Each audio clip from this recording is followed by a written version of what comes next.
Calving in North Park isn't easy, but it's just part of ranching in this high country, and we live in paradise through the summer, so you put up with a little inconvenience in the winter to put up with paradise in the summer. So it all equals out if you're willing to work and put the time and effort into it.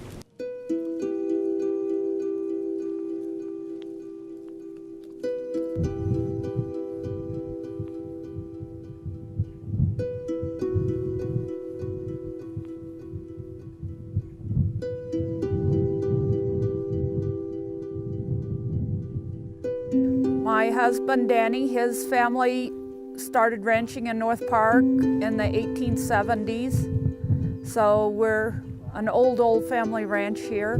Danny's the 5th generation of his family to ranch here in North Park. North Park is a winter country. And so our forefathers had to be hardy people to live here and work here and to sustain a livelihood here. And here it is April 18th, and we've had 2 weeks of really bad weather here. We've had some blizzard conditions, snowing and blowing, and extremely cold. I think this morning it was 10 below here. And we've got these calving barns, and we try to get in anything that we think might calve during the night and have it inside, where that if they do calve, that we can save the calf. And we probably save, we lose a small fraction of them, but we save a lot of them by doing that, but we live with them to do that.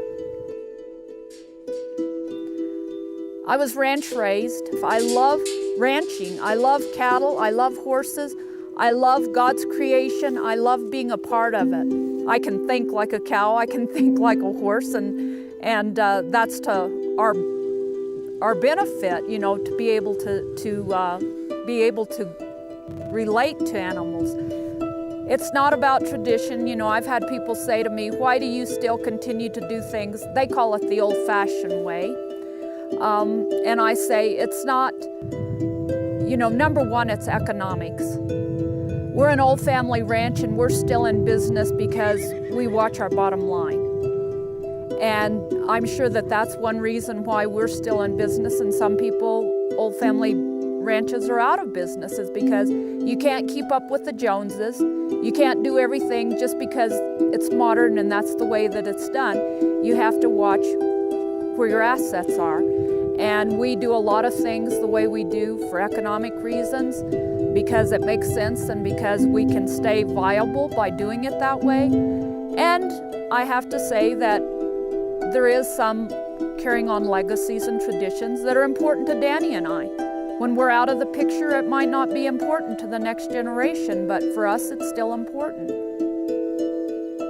You know, we have fewer cow numbers today than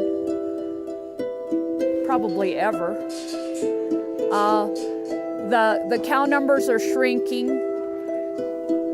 I would like to think that people will continue to have a taste for good beef and be willing to pay for it. And yeah, I think right now, if we can survive the droughts and the economic hardships and stuff, I think those of us in the cattle industry are setting pretty good.